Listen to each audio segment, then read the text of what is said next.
Okay, let's jump right into this explainer. You probably already know the landscape of European financial compliance is shifting fast. As we look toward 2026, the inescapable reality is that those old manual methods of the past, they're simply not going to cut it anymore. To see exactly how this is playing out, we're going to look at three real-world professionals. Now, they run vastly different sized firms, but they are all colliding headfirst into the exact same regulatory wall. First up, let's meet Anna in Nicosia. She's the newly appointed compliance officer at a small investment firm, and honestly, she's completely trapped. She inherited this fractured system of manual spreadsheets and scattered email attachments. Because of that, she already has an active warning from the SciSec regulator stating her record-keeping just isn't proportionate to her firm's risk. And to make matters worse, her IT budget is effectively zero. So she is left staring at a crucial dilemma. How does she scale her compliance efforts without hiring 5 more people? It's basically the first drumbeat in an escalating manual labor nightmare that's echoing all across the continent. Now, this nightmare looks a bit different, but it's equally daunting for our second professional. This is Luca in Milan. He's a CFO at a mid-sized asset manager.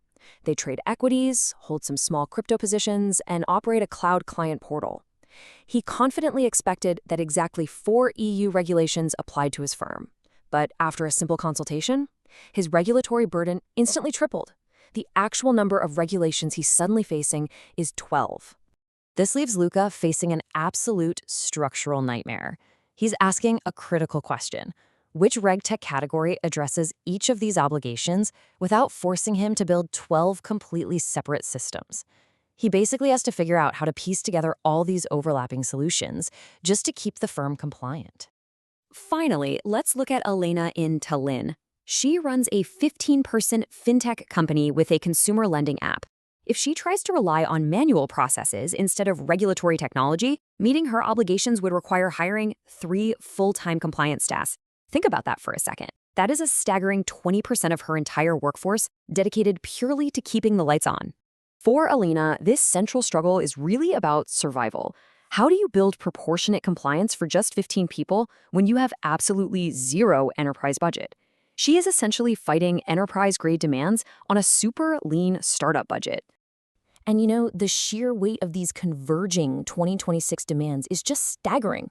Banks are demanding hard anti-money laundering evidence. Cloud providers, they demand DORA cyber resilience attestations. Auditors are demanding strict SFDR sustainability alignment. Dozens of regulations are crashing in simultaneously from all sides, completely suffocating any manual operation. All of this leads us to one unavoidable reality. RegTech is no longer just optional for European financial firms. It is quite literally the only way to turn complex, overlapping regulations into a single, scalable operation. So the real question we have to ask is this: how quickly will you turn your own compliance chaos into a scalable system before 2026 finally knocks on your door?